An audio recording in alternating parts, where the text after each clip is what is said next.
നമസ്കാരം. ഈ ദിവസം സംഭവിച്ച വാർത്തകൾ സമഗ്രമായി പരിശോധിക്കാം. വാർത്താമഴയിലേക്ക് സ്വാഗതം. ഞാൻ അമൃത പടിക്കാൽ. വാർത്തകൾ വിശദമായി നോക്കാം. IAS തലപ്പത്ത് വൻ അഴിച്ചുപണി. സസ്പെൻഷൻ നടപടി പിൻവലിച്ച് സർവീസിൽ തിരിച്ചെടുത്ത ബി അശോകിനെ ഉന്നത വിദ്യാഭ്യാസ വകുപ്പ് സ്പെഷ്യൽ സെക്രട്ടറിയായി നിയമിച്ചു. N പ്രശാന്ത് കായിക വകുപ്പ് സ്പെഷ്യൽ സെക്രട്ടറി.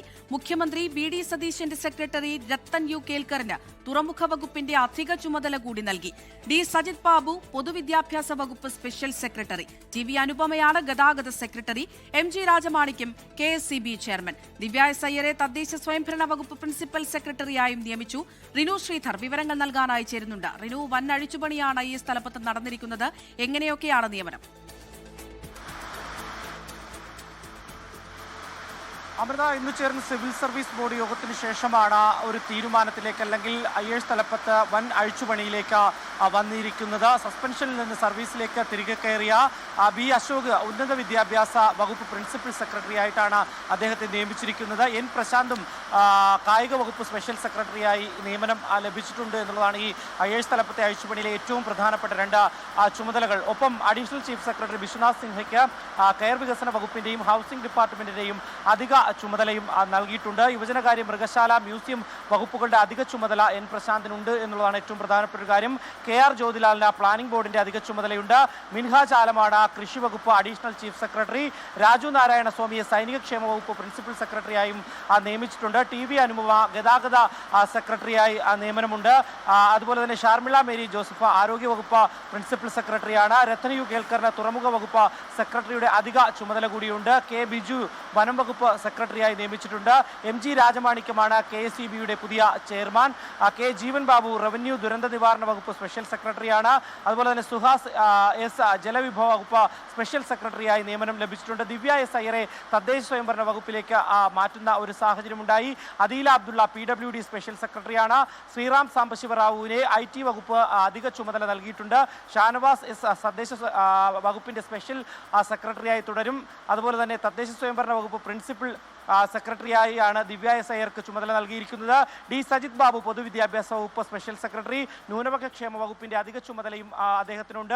ഒപ്പം K ഗോപാലകൃഷ്ണൻ പരിസ്ഥിതി വകുപ്പ് ഡയറക്ടറായി നിയമനം നൽകിയിട്ടുണ്ട്. ഏറ്റവും പ്രധാനപ്പെട്ട ഒരു കാര്യം, ശ്രീധന്യ സുരേഷ് ഫുഡ് സേഫ്റ്റി കമ്മീഷണറാണ്.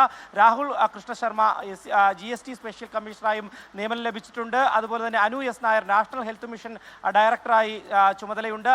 അതുപോലെ തന്നെ സബിൻ സമീദിന് INPRDയുടെ ഡയറക്ടറിന്റെ അധിക ചുമതലയും നൽകിയിട്ടുണ്ട് എന്നുള്ളതാണ് ഏറ്റവും പ്രധാനപ്പെട്ട ഒരു കാര്യം. വിഴിഞ്ഞം പോർട്ട് MDയുടെ ചുമതല ജെറോമിക് ജോർജിനാണ് നൽകിയിരിക്കുന്നത്. ഇങ്ങനെയാണ് IAS തലപ്പത്തെ അഴിച്ചുപണി. വലിയൊരു മാറ്റം തന്നെയാണ് IAS തലപ്പത്ത് വന്നിരിക്കുന്നത് എന്ന് നമുക്ക് പറയാം. അമൃത.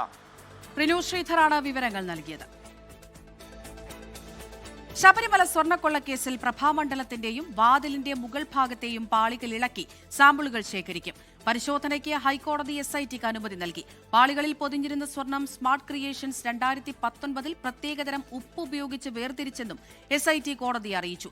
ദ്വാരപാലക ശില്പം സ്വർണം പൂശാൻ കൊണ്ടുപോയതിലും അന്വേഷണം അവസാന ഘട്ടത്തിലെന്ന് SIT കോടതിയെ അറിയിച്ചു. സ്വർണം പൊതിഞ്ഞ ചെമ്പ് പാളികളെക്കുറിച്ചും അന്വേഷണം നടത്തും. അന്വേഷണത്തിൽ കോടതി തൃപ്തി അറിയിച്ചു.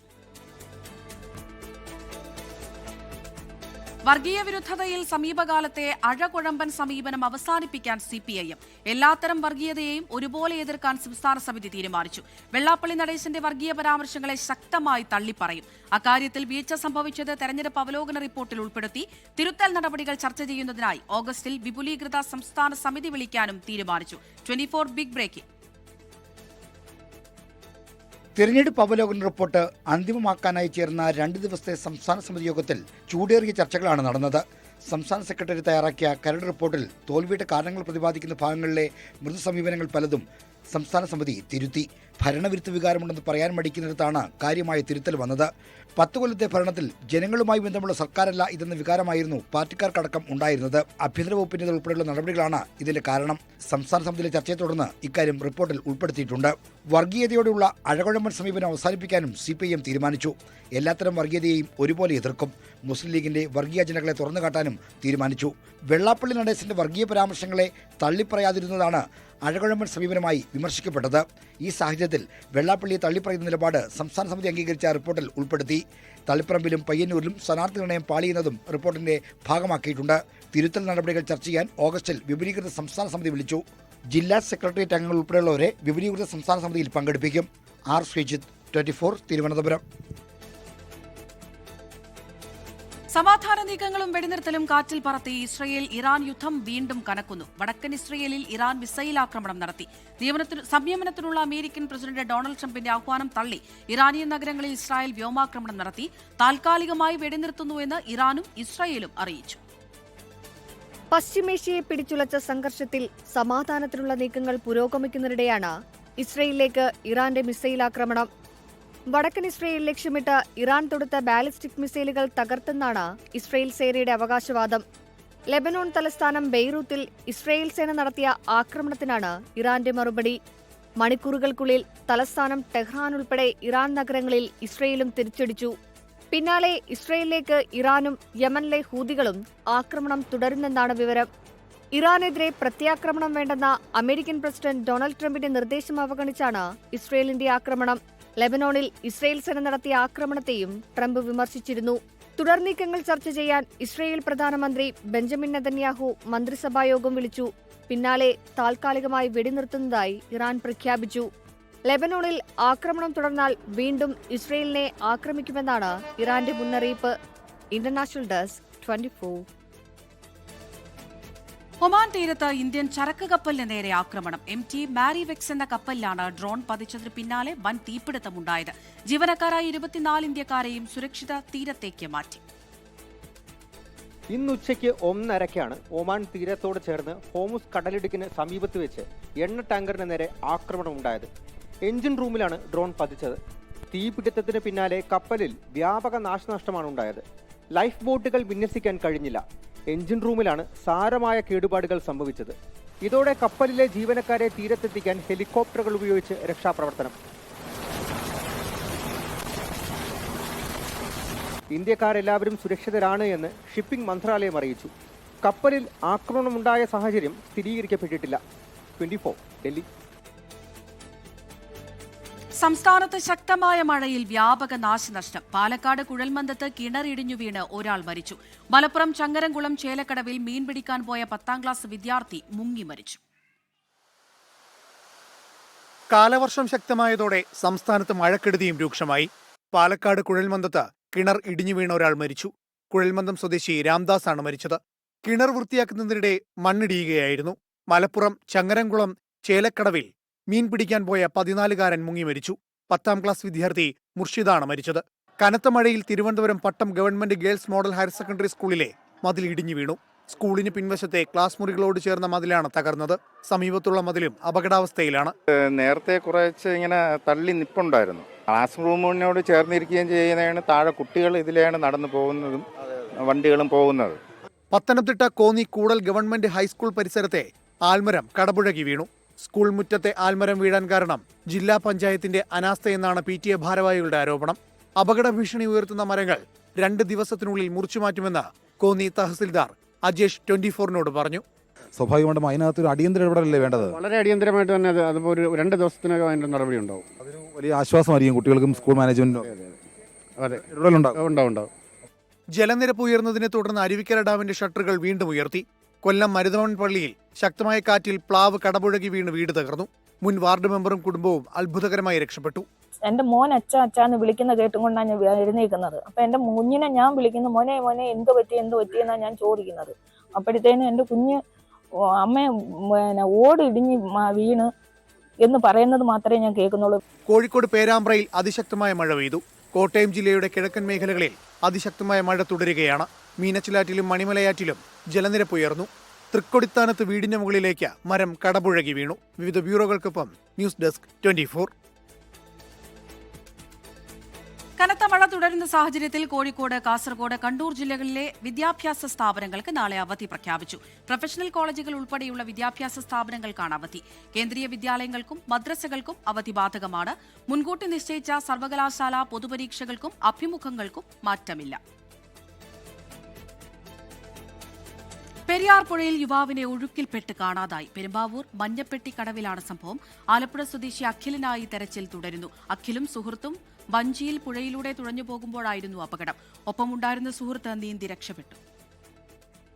മാസപ്പടി കേസിൽ CMRLന് വീണ്ടും തിരിച്ചടി. SFIO കുറ്റപത്രത്തിന്റെ അനുബന്ധ രേഖകൾ ഇഡിക്ക് നൽകരുത് എന്ന വാദം കോടതി തള്ളി. വീണാറ്റിയുടെ IT റിട്ടേൺസ് അടക്കം ഇഡി ആവശ്യപ്പെട്ട 134 രേഖകളും കൈമാറാമെന്ന് കമ്പനികാര്യ കുറ്റകൃത്യങ്ങൾ പരിഗണിക്കുന്ന കൊച്ചിയിലെ പ്രത്യേക കോടതി ഉത്തരവിട്ടു. മാസപ്പടി കേസിൽ തുടർച്ചയായി തിരിച്ചടി നേരിടുകയാണ് CMRL. SFIO കുറ്റപത്രത്തിന്റെ രേഖകൾ ഇഡിക്ക് അനുവദിക്കുന്നത് നിയമപരമായി ശരിയല്ലെന്നായിരുന്നു CMRLന്റെ വാദം. രേഖകൾ പിടിച്ചുവെക്കാനാവില്ലെന്ന് കോടതി നിലപാടെടുത്തു. ഇതോടെയാണ് ഇഡി ആവശ്യപ്പെട്ട 134 രേഖകളും അനുവദിച്ചത്.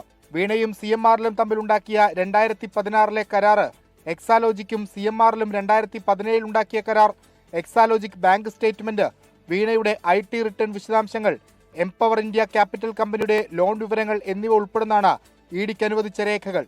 തെളിവ് ശേഖരണത്തിന്റെ ഭാഗമായാണ് ഇഡി രേഖകൾ ആവശ്യപ്പെട്ടത്. അനുബന്ധ രേഖകൾ പരിശോധിച്ച ശേഷം വീണാട്ടിയെ നോട്ടീസ് തള്ളി വിളിപ്പിക്കാനാണ് നീക്കം. വിഷ്ണു സുരേഷ്, 24, കൊച്ചി. ടിനി ടോമിനെതിരായ പരാതിയിൽ അൻസിബ ഹസനെ മൊഴിയെടുക്കാൻ പോലീസ് വിളിപ്പിച്ചിട്ടുണ്ടോ എന്നുള്ള വാർത്തകൾ കൂടി പുറത്തുവരുന്നുണ്ട്. വിപിൻ സി വിജയനുണ്ട് കൊച്ചിയിൽ നിന്ന് വിവരങ്ങൾ നൽകാൻ. വിപിൻ, എപ്പോൾ ഹാജരാകാനാണ് പോലീസ് നിർദ്ദേശം നൽകിയിരിക്കുന്നത്? വിവരങ്ങൾ. അമൃത, അൻസിബയുടെ വെളിപ്പെടുത്തലും ആരോപണവും അമ്മ സംഘടനയെ തന്നെ പിടിച്ചുലയ്ക്കുന്നതായിരുന്നു. ഇൻഫോ പാർക്ക് പോലീസ് സ്റ്റേഷനിലായിരുന്നു ടിനി ടോമിനെതിരെ അൻസിബ പരാതി നൽകിയത്. അത് മതപരമായി വിളിച്ച് അവഹേളിച്ചു എന്നുള്ളതായിരുന്നു ആ പരാതിയുടെ ഒരു അടിസ്ഥാനമുണ്ടായിരുന്നത്. പക്ഷേ ആ പരാതിയുടെ ഒപ്പം തന്നെ അമ്മയുടെ കുടുംബസംഗമം നടക്കുന്ന സമയത്ത് മറ്റൊരു നടിയെ ടിനി ടോം അവഹേളിച്ചു എന്നുള്ള ഒരു പരാതി കൂടി അതിൽ ഉൾപ്പെട്ടിട്ടുണ്ടായിരുന്നു. അങ്ങനെയാണെങ്കിൽ അമ്മയുടെ ഈ കുടുംബസംഗമം നടന്നിട്ടുള്ളത് കടവന്ത്രയിലെ അവിടുത്തെ ഇൻഡോർ സ്റ്റേഡിയത്തിലായിരുന്നു. ഈ ഇൻഡോർ, അതുകൊണ്ട് തന്നെയാണ് കേസ് ഇൻഫോ പാർക്കിൽ നിന്ന് ഇപ്പോൾ ഇൻഫോ പാർക്ക് പോലീസ് സ്റ്റേഷനിൽ നിന്ന് കടവന്ത്ര പോലീസ് സ്റ്റേഷനിലേക്ക് മാറ്റുകയായിരുന്നു. അങ്ങനെ കടവന്ത്ര പോലീസ് ഇപ്പോൾ പ്രാഥമികമായി മൊഴിയെടുക്കുന്നതിന് വേണ്ടിയാണ് അൻസിബയെ വിളിപ്പിച്ചിരിക്കുന്നത്. നാളെ ഹാജരാകണം എന്നുള്ളതാണ് ആവശ്യപ്പെട്ടിരിക്കുന്നത്. അൻസിബ ഹാജരാകുമോ എന്നുള്ളതിൽ ഇപ്പോഴും ഒരു വ്യക്തത വന്നിട്ടില്ല. ഇതിനു മുൻപ് ലക്ഷ്മിപ്രിയയുമായി ബന്ധപ്പെട്ടിട്ടുള്ള വിഷയവുമായി ബന്ധപ്പെട്ട് ഇതിനു മുൻപ് തൃക്കാക്കരയിലെ പോലീസ് സ്റ്റേഷനിലെത്തുകയും മൊഴി നൽകുകയും ചെയ്തിരുന്നു. ഇതിപ്പോൾ രണ്ടാമത്തെ കേസാണ്. ടിനി ടോമുമായി ബന്ധപ്പെട്ട് നിൽക്കുന്ന കേസിലാണ് നാളെ പോലീസ് മൊഴിയെടുക്കാൻ വിളിപ്പിച്ചിരിക്കുന്നത്. കടവന്ത്ര പോലീസിൽ നാളെ എത്തണമെന്നുള്ളതാണ് ആവശ്യപ്പെട്ടിരിക്കുന്നത്. അമൃത. ശരി, വിപിൻ സി വിജയനാണ് വിവരങ്ങൾ നൽകിയത്. വയനാട്ടിൽ 2 കുട്ടികൾക്ക് ഷിഗല്ല രോഗം സ്ഥിരീകരിച്ചു. ദേഹാസ്വാസ്ഥ്യത്തെ തുടർന്ന് ബത്തേരി താലൂക്ക് ആശുപത്രിയിൽ പ്രവേശിപ്പിച്ച കുട്ടികൾക്കാണ് സ്ഥിരീകരിച്ചത്. 339 പേർക്ക് രോഗലക്ഷണങ്ങൾ ഉള്ളതായി അധികൃതർ പറയുന്നു. ആരോഗ്യമന്ത്രി കെ മുരളീധരൻ നാളെ ബത്തേരിയിലെത്തും. സ്കൂളുകൾ തുറന്ന 1-ാം തീയതി മുതലാണ് ബത്തേരി കോളിയാടി മാർ ബസേലിയസ് AUP സ്കൂളിലെ നിരവധി കുട്ടികൾ രോഗലക്ഷണങ്ങളുമായി ചികിത്സ തേടിയത്. കുടിച്ച വെള്ളത്തിലെ ബാക്ടീരിയൽ ഇൻഫെക്ഷൻ ആണെന്നായിരുന്നു പ്രാഥമിക നിഗമനം. ബത്തേരി താലൂക്ക് ആശുപത്രിയിലടക്കം വിവിധ ആശുപത്രികളിലായി 300ഓളം കുട്ടികൾ നിരീക്ഷണത്തിലാണ്. നിലവിൽ 4.5 വയസ്സുള്ള ആൺകുട്ടിക്കും 5 വയസ്സുള്ള പെൺകുട്ടിക്കുമാണ് ഷിഗല്ല സ്ഥിരീകരിച്ചത്. അയച്ച 21 സാമ്പിളുകളിൽ 19 എണ്ണത്തിന്റെ കൂടി പരിശോധനാഫലം പുറത്തു വരാനുണ്ട്. അതേസമയം നാളെ ബത്തേരിയിലെത്തി സ്ഥിതിഗതികൾ വിലയിരുത്തുമെന്ന് ആരോഗ്യമന്ത്രി കെ മുരളീധരൻ. ഇപ്പോൾ സ്ഥിതികൾ കൺട്രോളാണ്. വയനാട് കൽപ്പറ്റ MLA കൂടിയായിട്ടുള്ള സിദ്ദീഖും IC ബാലകൃഷ്ണൻ അവിടെ തന്നെ സ്പോട്ടിലുണ്ട്. ബാക്കി ഞാൻ നാളെ വൈകുന്നേരം നാളത്തെ ഈ കോഴിക്കോട് അദാലത്തിന് ശേഷം ഉടനെ തന്നെ വയനാട്ടിലേക്ക് ചെല്ലുന്നതാണ്. വയനാടിന്റെ ചുമതലയുള്ള മന്ത്രി ടി സിദ്ദീഖും ആശുപത്രിയിലെത്തും. രോഗലക്ഷണങ്ങൾ പ്രകടിപ്പിച്ച വിദ്യാർത്ഥികളുടെ വീടുകളിലെ കിണറുകൾ ക്ലോറിനേറ്റ് ചെയ്യും. രക്ഷിതാക്കൾക്ക് രോഗലക്ഷണങ്ങൾ ഉണ്ടെങ്കിൽ ചികിത്സ തേടണമെന്നും ആരോഗ്യവകുപ്പ് അറിയിച്ചു. 24 വയനാട്. സംസ്ഥാനത്ത് വീണ്ടും കാട്ടാനക്കലി. ഇടുക്കി ചിന്നക്കനാലിൽ കാട്ടാനയാക്രമണത്തിൽ വീട്ടമ്മ കൊല്ലപ്പെട്ടു. ഒപ്പമുണ്ടായിരുന്ന മകന് ഗുരുതരമായി പരിക്കേറ്റു. കുടുംബത്തിന് അടിയന്തര ധനസഹായമായി 10 ലക്ഷം രൂപ കൈമാറും. നമസ്കാരം, ചിന്നക്കനാലിലെ പ്രത്യേക അറിയിപ്പാണ്. സൂർനെല്ലി ടൗണിൽ നിന്ന് സന്മുഖവിലാസം പോകുന്ന വഴിക്ക് ആദ്യത്തെ തടികയറ്റുന്ന വളവിൽ നിന്ന് താഴ്ഭാഗത്തുള്ള ജനവാസ മേഖലയിൽ നിന്ന് ആൾക്കാർ സ്കൂളിലേക്ക് പോകുമ്പോൾ അവരവരെ രക്ഷകർത്താക്കൾ മാത്രം വിളിച്ച് വണ്ടി കയറ്റിക്കൊണ്ട് വിടാൻ നോക്കുക. യാതൊരു കാരണവശാലും കുട്ടികളെ തനിച്ചു വിടാതിരിക്കുക. ആന റോഡിന് ഓപ്പോസിറ്റ് ജിപ്പ് ലൈനിൻ്റെ അടുത്ത് തന്നെ ഉണ്ട്. കുഞ്ഞുന്തല ആനയാണ്. അത് കാരണം കൊണ്ട് തനിച്ചാരും സ്കൂൾ കുട്ടികളെ വിടാതിരിക്കുക. RRTയുടെ ഈ നിർദ്ദേശം പാലിച്ചാണ് മാരി മകൻ ദക്ഷനെ സ്കൂളിൽ വിടാനായി വീട്ടിൽ നിന്ന് പുറപ്പെട്ടത്. സൂര്യനെല്ലി ടൗണിന് സമീപത്തെത്തിയപ്പോൾ 2 ആനകൾ ചേർന്ന് ഇവരെ ആക്രമിച്ചു. മാരി സംഭവസ്ഥലത്ത് തന്നെ മരിച്ചു. ഗുരുതരമായി പരിക്കേറ്റ മകൻ ദക്ഷൻ കോട്ടയത്തെ കുട്ടികളുടെ ആശുപത്രിയിൽ ചികിത്സയിലാണ്. നാട്ടുകാരുടെയും ബന്ധുക്കളുടെയും പ്രതിഷേധത്തിനൊടുവിൽ മാരിയുടെ മൃതദേഹം പോസ്റ്റ്മോർട്ടത്തിനായി ഇടുക്കി മെഡിക്കൽ കോളേജിലേക്ക് മാറ്റി. ശാന്തമ്പാറ ചിന്നക്കനാൽ പഞ്ചായത്തുകളായി 47ാമത്തെ ആളാണ് ഈ മരിക്കുന്നത്. ഓരോ മരണം ഉണ്ടാകുമ്പോഴും ഞങ്ങൾ തീരുമാനം ഉണ്ടാക്കാമെന്ന് പറയുന്നതല്ലാതെ രേഖാമൂലം ഞങ്ങൾക്ക് എഴുതി തന്ന എഗ്രിമെന്റ് ഉണ്ട് വനം വകുപ്പിന്റെ ഭാഗത്തു നിന്ന്. സോളാർ ഫെൻസിംഗ് കിട്ടില്ല. 2023 അരിക്കൊമ്പനെ പിടിക്കുമ്പോൾ 1,96,00,000 രൂപയ്ക്ക് സെൻട്രൽ ഗവൺമെന്റോ കൂടി സോളാർ ഫെൻസിംഗ് അനുവദിച്ചാണ്. ഇത് റേഞ്ച് ഓഫീസറുടെ വീട് ചുറ്റും, റേഞ്ച് ഓഫീസറുടെ പെണ്ണുമ്പളേക്ക് ഇരിക്കാൻ വേണ്ടി വീട് ചുറ്റുമായിട്ട് ഈ ഫെൻസിംഗ് അവർ ഇട്ടേക്കണം. അല്ല നാട്ടുകാർക്ക് ആർക്കും ഇത് വിട്ടില്ല. നഷ്ടപരിഹാര തുകയുടെ ആദ്യ ഗഡു 5 ലക്ഷം രൂപ ഉടൻ മാരിയുടെ കുട്ടികൾക്ക് കൈമാറും. അതിന്റെ ഉത്തരവാദിത്വം ഞങ്ങൾ ഏറ്റെടുക്കുന്നു. ആ കുട്ടിയുടെ പിതാവ് അവരെ ഉപേക്ഷിച്ചു പോയെന്നാണ് എനിക്ക് കിട്ടിയിരിക്കുന്നത്. അമ്മ മരണപ്പെടുകയും ചെയ്തു. ഇനി ആ കുട്ടിയുടെ പേരിൽ ഒരു ബാങ്ക് അക്കൗണ്ട് പോലും ഇപ്പോൾ തുടങ്ങാൻ പറ്റാത്ത സാഹചര്യമാണ്. ഞാൻ എൻ്റെ ഉദ്യോഗസ്ഥർക്ക് നിർദ്ദേശിച്ചു, ആ കുട്ടിയെ ഫോറസ്റ്റ് ഡിപ്പാർട്ട്മെന്റ് ഈ വകുപ്പ് എങ്ങനെ സംരക്ഷിക്കുമെന്നുള്ളൊരു പ്ലാൻ തയ്യാറാക്കിയിട്ട് നാളെ എന്നെ അറിയിക്കാൻ പറഞ്ഞിട്ടുണ്ട്. കുട്ടികളുടെ വിദ്യാഭ്യാസ ചിലവും വനംവകുപ്പ് കീഴിലുള്ള സംഘടന വഹിക്കും. ഈ പിള്ളേരുടെ പഠിത്തത്തിനുള്ള കാര്യങ്ങൾ ഫോറസ്റ്റ് ഉള്ള ഒരു ട്രസ്റ്റ് ഉണ്ടെന്നാണ് പറയുന്നത്. അവർ ഇതിൻ്റെ കാര്യമെല്ലാം പഠിത്തത്തിനുള്ള കാര്യമെല്ലാം അവർ നോക്കിക്കൊള്ളാമെന്ന് പറഞ്ഞു. മാരിയുടെ പോസ്റ്റ്മോർട്ടം നാളെ നടക്കും. അതിനിടെ മാരിയെ കൊലപ്പെടുത്തിയ കാട്ടാനകൾ ജനവാസ മേഖലയ്ക്ക് സമീപം ഇപ്പോഴും തുടരുകയാണ്. 24 ഇടുക്കി. CPIM BJP ഡീലാരോപണത്തിൽ ഇന്ത്യ സഖ്യ യോഗത്തിൽ വിശദീകരണം നൽകി രാഹുൽ ഗാന്ധി. സംസ്ഥാന നേതാക്കളിൽ നിന്ന് ലഭിച്ച വിവരത്തിന്റെ അടിസ്ഥാനത്തിലാണ് സംസാരിച്ചതെന്ന് രാഹുൽ ഗാന്ധി പറഞ്ഞു. യോഗത്തിൽ കോൺഗ്രസിനെതിരെ കടുത്ത വിമർശനമാണ് ഉയർന്നത്. CBSE വിഷയമടക്കം ഉയർത്തി കേന്ദ്ര സർക്കാരിനെതിരെ പ്രതിഷേധം ശക്തമാക്കാൻ യോഗത്തിൽ ധാരണയായി. ആഭ്യന്തര കലഹങ്ങൾക്കിടെ ഡൽഹിയിൽ ചേർന്ന ഇന്ത്യ സഖ്യ യോഗത്തിൽ ഏകോപനമില്ലായ്മയടക്കമുള്ള വിമർശനങ്ങൾ കോൺഗ്രസിനെതിരെ ഉയർന്നു. ഇത് പരിഹരിക്കാൻ 2 മാസത്തിലൊരിക്കൽ സഖ്യയോഗം ചേരുന്നതടക്കമുള്ള 5 തീരുമാനങ്ങൾ അധ്യക്ഷൻ മല്ലികാർജുൻ ഖർഗെ പ്രഖ്യാപിച്ചു. Agreed to send a letter to Chief Justice of India on SIR. It was agreed that all of us parties would meet every 2 months. Many people-centric issues we are going to raise. CPIM BJP ഡീലാരോപണത്തിൽ John Brittas MP യോഗത്തിൽ പ്രതിഷേധം അറിയിച്ചു. തന്റെ പരാമർശം സംസ്ഥാന നേതാക്കളിൽ നിന്നും ലഭിച്ച വിവരത്തിന്റെ അടിസ്ഥാനത്തിലെന്നാണ് രാഹുൽ ഗാന്ധിയുടെ വിശദീകരണം. വിഷയം നേരിട്ട് ചർച്ച ചെയ്യാമെന്ന് രാഹുൽ അറിയിച്ചതായി ജോൺ ബ്രിട്ടാസ് MP.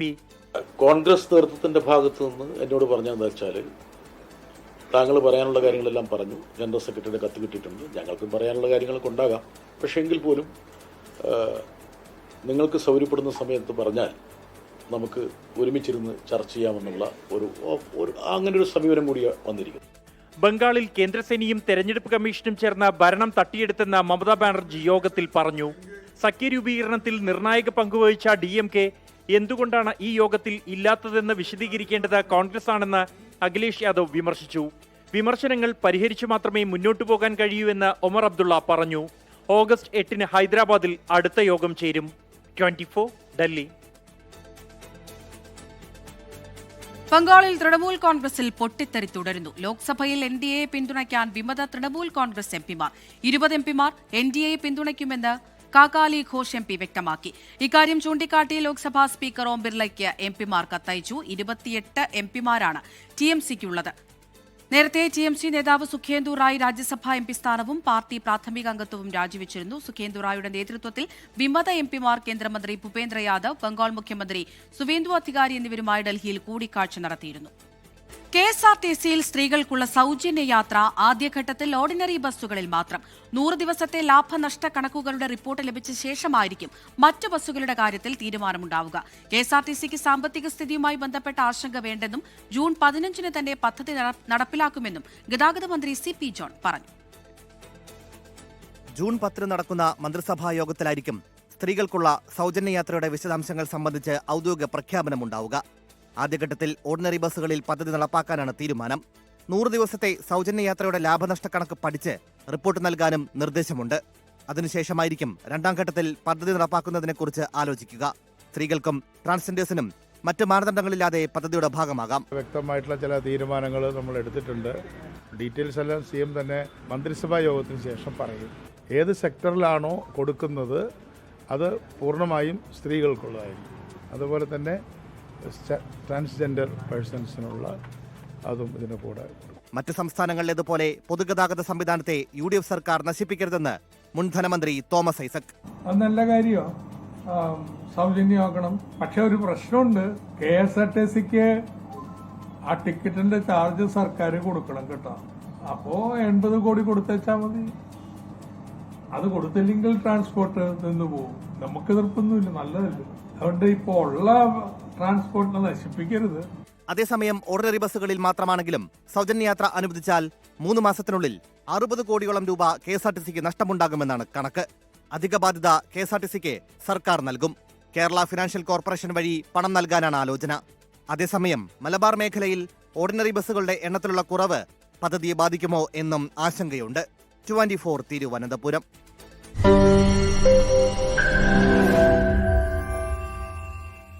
ലോകത്തെവിടെയായാലും ഏത് സമയത്തും 24 വാർത്തകളും ഓഗ്മെന്റഡ് റിയാലിറ്റി പാക്കേജുകളും എക്സ്പ്ലെയിനറുകളും വിശദമായി കാണാൻ ഞങ്ങളുടെ യൂട്യൂബ് ചാനൽ നിങ്ങൾക്ക് സബ്സ്ക്രൈബ് ചെയ്യാം.